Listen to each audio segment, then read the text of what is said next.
Senate Trade Union Congress and some experts disagree with the federal government's plan to remove fuel subsidy next year and replace it with 5,000 naira monthly transport grant for 40 million Nigerians. And while the Senate has said that there is no provision for such a grant in the 2022 budget, the union expressed shock that the government could come up with this negotiation on subsidy removal. So first of all, it's that the government believes that something can work out.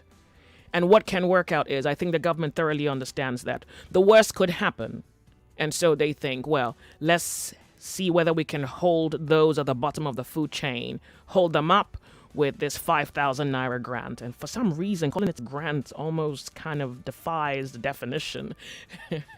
But yeah, so let's stick with that. The government believes that giving the poorest of the poor 5,000 naira can help cushion the harsh reality of the present-day Nigerian society. Well, the union expressed shock that government could come up with this when negotiations on subsidy removal between the government and the labor movement is still ongoing, and they hold the position that subsidy removal is unacceptable. Someone was asking me, why is the World Bank interfering in, the affairs of a sovereign state? So it would appear that you really don't follow the news. So, for example, the World Bank provides policy advice, technical assistance to governments. The World Bank is also set to help strengthen the private sector in developing countries. The World Bank is known to give monies to nations. Well, except you want to delve into the conspiracy theories of what has been, which is these monies that are being given to nations, to whom do these nations owe this money? And I think it was the Rothschild that says, if you control the money of a nation, the policies really don't matter. You can Google that. That's an actual statement from a human being. So let's not go into the conspiracy theories. Let's go to the economic theory, the fiscal policies of the nation, and how the average Nigerian might benefit or suffer from what is to come. Welcome to the sunny side. My name's Joyce. 0700 993 993 993 and 01465 7190. It's hardly a case of whether you agree or disagree, but honestly, I present that to you. Do you agree that subsidy removal is beneficial?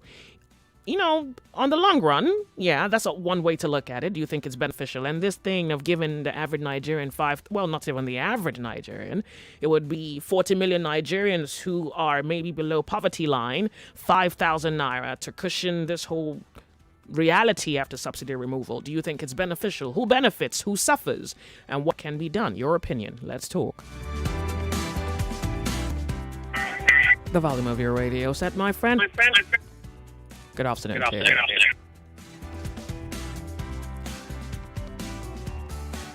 Good afternoon. Welcome. What's your name? Hello. Good afternoon. Welcome. What's your name? Hello. Good afternoon to you. Welcome. What's your name? Yeah. Good afternoon. Yeah, this is Folari. Ola, yeah? Folari. Folari. Thank you very much for calling. Okay. So, sincerity, if the government wants to actually talk money, yes, just go straight to the point, rather than beating around the bush. Because of what point are they trying to prove if they are removing subsidy, which goes to about 1.8 trillion in a year, and to be replaced with another 5,000 naira to 40 million Nigerians, which will go to 2.4 trillion in a year, so which makes 600 billion. Actually, is okay. So you think that they're embarking on what? Mission Impossible? It doesn't make sense. It doesn't even make any economic sense to begin with. Because how do you want to replace 1.8 trillion with 2.4 trillion, and then you are saying, you want to actually caution the effect the subsidy would cause on the citizens? Actually, so I hear the figure. I hear the figure's about 7.25 billion on average. 7.25 billion on average. What the government pays for subsidy. For subsidy. On average, yeah. On average. So I kind of get your argument is why you... Exactly. Removing the less. Even less than 1 trillion. Yeah. Going by that, to be replaced with 2.4 trillion. How on earth do you even explain that? It's even illogical. And there's even the 40 million Nigerians, what is the benchmark But what is the data? Where's the data bank that they have? Oh, there are 40 million Nigerians that are below poverty line. So where are they? Well, they are here in Nigeria, but let me see whether So now, World Bank says that, okay, the rich consume more of PMS in Nigeria. So now, the person the rich are talking about is somebody that's earning 200,000 with a car that you will classify as rich. Mm-hmm. Good question. Because I'm presently on Tom Milan Bridge now, and I can see a lot of cars. But a lot of people here are middle class. So now, do you want to, are you saying they are rich? It's illogical. See, normally, if it were to be that, the subsidy will be removed with no replacement, and then we can see the impact, it would have been fine. But this subsidy is always a conversation that always comes around towards the end of the year. That's the problem. So let me see. You don't agree with the subsidy removal, and you also do not agree with this whole gift of 5,000 naira every month to 40 million Nigerians. No. It's just a part line for corruption. It's just clear. Because how do you want to replace 1.8 trillion with 2.4 trillion? I get your argument. That? It's just like you are saying, oh, my daughter is going to a school and it's too expensive. They pay 180,000 per month. Yeah. For you to withdraw that daughter, that it's gotten too much of your income. Only to withdraw that your daughter from the school where she's paying 1.8 million, and then take her to a school that is paying 2.4 million. Basic common sense. So the question is, how would you pay? Good question. Even if you are complaining with 1.8 trillion, how would you pay with 2.4 trillion? Well, thank you very much for highlighting that. We are really in a deep mess. Just like the last caller said, we are really in a deep mess. All right. And one thing I've noticed is this conversation always come up towards the end of the year. That's why we always have this issue. Okay. And you don't appreciate it, I can tell. It's really a big issue. That was what happened in 2011, I remember. When everybody said, "Oh, occupy Nigeria." Occupy Nigeria. Then are they dead now? Well, thank you very much. It's really a shame. It's really a shame. Thank you very much. I do appreciate. Yeah. 99.3 Nigeria Info. What is your reaction to this? And then, is it necessary? Does it serve any purpose that 40 million Nigerians would be getting 5,000 naira? Hello, Nigeria Info. Good afternoon to you. Yeah, good afternoon. Welcome with your name. So I think I'm going to be the contrary. No, perfect. If you think it serves a cause, sure, please. Tell us your name and you can go ahead. Cool. So I back in 2012 or 2011. Occupy Nigeria? When the initial, when the Jonathan government came out to say they wanted to remove fuel subsidy. Yeah. And I was one of those people that was strongly against it. Okay. And I, was like, there are a lot of trust issues with government, there's a lot of corruption, things that need to be fixed, government leakages and all that before you want to come out and say you want to remove subsidy. But over time, I've learned, the more you look at government revenue, the more you look at the way the country is going, the more you look at the position of the strategic position of oil in global markets, and in the global market, and how much it has hit our revenue, and how there is no turning back. That we will never get back to the 80s or the 90s when oil played such a very big role in global economy. Right, the U.S. now is one of the biggest producer of oil. So even if we're going to remove factors like climate change and whatnot, and renewable energy and all that, the U.S. now, which is one of the biggest buyers of Nigerian oil, now has one of the largest reserves of oil in the world, right? So oil prices are unstable, and Nigeria, as a country, we have a huge population. We're growing at a rapid pace, but our economy cannot keep up. Government revenue is down. Majority of what government earn right now goes into debt servicing. So essentially, we've been using debt to plug our revenue since 2014. The World Bank thinks that our servicing of debts kind of holding up fair. Yeah, I didn't get you. The World Bank thinks the way we're servicing our debts holding up fair. Exactly. The way we're servicing our debt, right? We cannot do major infrastructure projects. Yeah. Yes, I know that there is a lot of leakages. There's a lot of corruption happening in government. But the truth is this. Even if we remove all this corruption, we still cannot afford to pay subsidies. That's just the reality. Yeah, it's just a sad reality.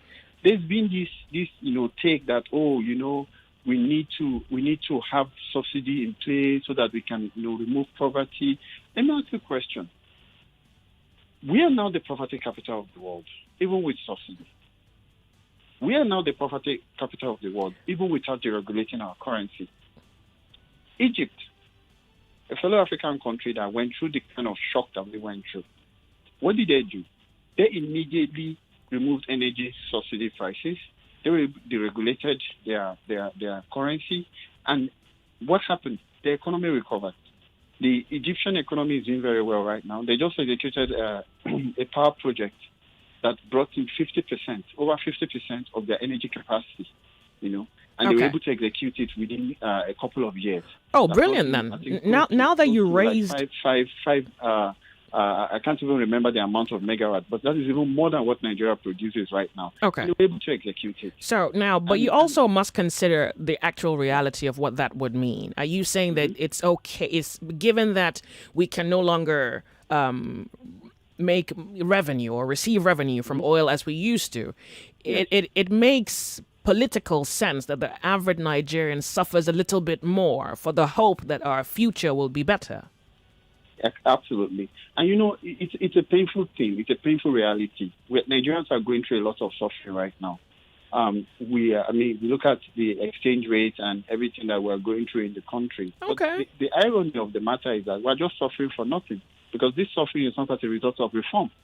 It's just suffering for nothing. So you want us to suffer for something? Nice if we're even going through this pain because we're carrying out painful reforms, and a reform that will give us a better tomorrow. So what we are doing? Are you asking Nigerians to the future of our children because we want cheap petrol? Good. So that informs my next question. Are you asking Nigerians to absorb this shock and pain in order for what can be said to be a better future? It's like this.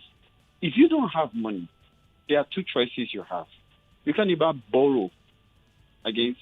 You can borrow for consumption. All right. Right? You have one more minute so we can let other people speak. At the end of the day, someone else is going to pay. That's just the thing. If you look at what's happening in Lebanon right now, that is the cautionary tale of when the state has failed. Mm-hmm. What is happening in Lebanon is a cautionary tale. What's happening in Venezuela is a cautionary tale. In Lebanon now, people cannot even afford to buy medicine because there is no forex for that. In Venezuela, too, the same thing. So that is a cautionary tale. Look, World Bank, we keep saying, the World Bank doesn't have any business telling us what to do. Yes, they don't have. But if our house is in order, the World Bank doesn't need to tell us anything. When we go to the World Bank during COVID, when we needed relief, we went to IMF, we went to World Bank. We were begging them to send us money, to send us relief. They sent it to us. So if they want to send us money, they will tell the government, say, look, we can't give you money until you put your house in order. We can't be giving you money and then you'll be borrowing to be feeding to be on subsidy. Yeah. You want to give you money so that you just want to build bridges, you just want to do capital intensive infrastructure that will pay, that will lead to pay pay itself off. Well, thank you. If we remove subsidy, what are the benefits? And this is where the government needs to come in. If we deregulate the downstream sector of petroleum, then we can allow investment to come into the downstream sector. Then we can allow a lot of investment in what areas? Investment in what areas? Investment in things like refineries and the downstream sector. You haven't been following the debate on green energy then, because investors are no longer, at least they're no longer interested in investing in petroleum. Oil still plays a very big role. Yeah. I mean, if you look at what is happening right now. So did you listen to you obviously didn't listen to the show on Nigeria Info on Monday, where we had, one of our guests who attended COP26 saying that investors are no longer investing in petroleum. Well, at the end of the day, what drives investment is money. You might have some investors. Yes, I think you might need to calculate. Might not be interested. Look, the way we used to see some of those investments. But let me tell you something. Do you think the average Nigerian can survive given what is to come, the potential suffering? So, for example, a week ago, the Vanguard reported that it's possible that a liter of fuel could be 340 naira, 1 liter. So given the way you consume fuel, can you survive that? Now let me tell you I something. really How had I a adjust minute my for life. Let you. me just give. I'm just going to give you a No, very no, no. fair I'm example sorry. I about have what to I let did. other people speak. So because Okay, maybe you you can call asked me a back. question. Yeah, I'm Okay, on. okay, cool. Yeah, maybe you can call back, but let's hear other people speak because you've given us something to contemplate, which I honestly think is, interesting. Here you are saying, well, you once supported subsidy removal, or no, you didn't support it, but now you support it. Now that you support it, we must therefore consider the ripple effect of that singular action. So please call back. Let's hear other Nigerians. The sunny side, Nigeria Info. Welcome to life. It happens, and sometimes you're not ready. But this conversation, we're having it. The sunny side. What's your name? Good afternoon, Joyce. Welcome. What's your name? On the line. Thank you for calling. Go ahead. Okay. From the last caller, I have to resolve. This is a collective failure because at the end of the day, like you said, it's mutating reality.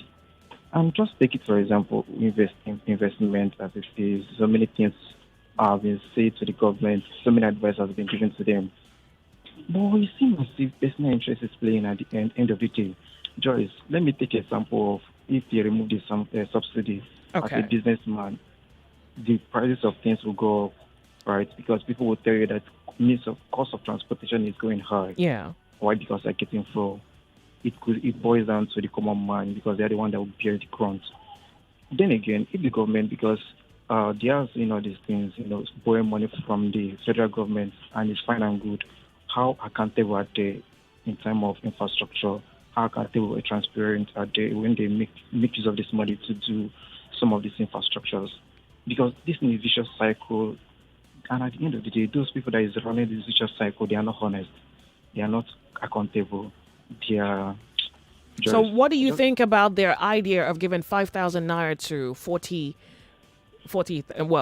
naira each to 40 million Nigerians? Just delusion. Just delusion. We are trying to Europe it out to people at the end of the day. But does it serve any purpose? Because, you might not necessarily think it doesn't serve any purpose All because the money is just like you are giving me 5,000, you are taking 100,000 from me.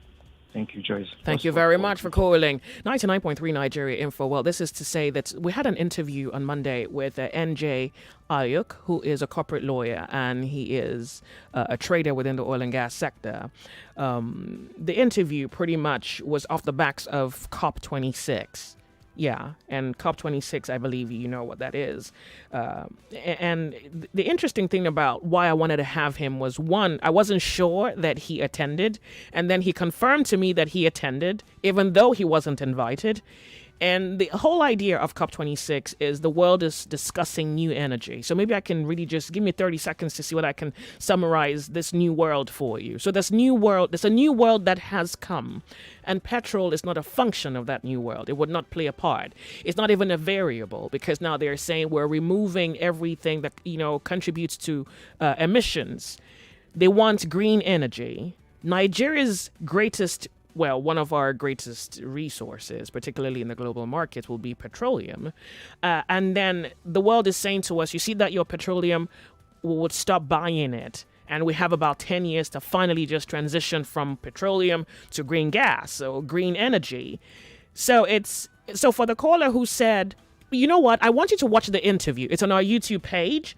And by the way, we're also live streaming, so you might as well just seize the moment to go through that interview, listen to it, and then you might have another angle to this conversation on YouTube, Nigeria Info FM, and on Facebook, Nigeria Info 99.3. All right, we're live streaming. Welcome, my friends. You're on the sunny side. My name is Joyce. I'm going to go off on a break a few seconds from now, and when I come back, it doesn't necessarily matter if you agree or disagree. I think it's the details of the arguments that begs probing. If you think remove subsidy, well, global investors are no longer choosing to invest in petroleum. They're now investing in green gas. You must consider that.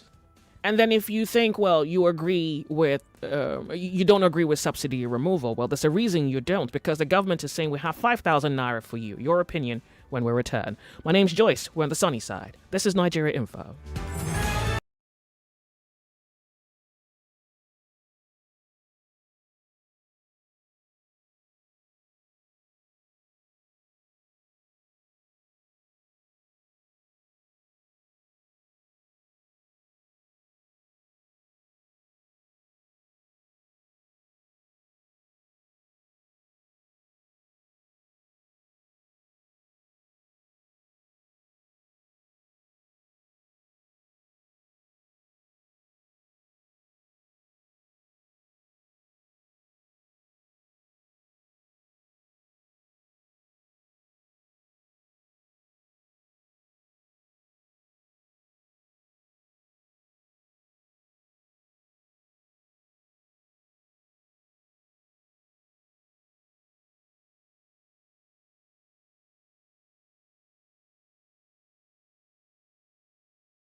largest gas plant is in the Netherlands.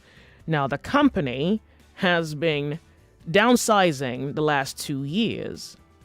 So if you've been following European news, for example, there's a hike in gas price.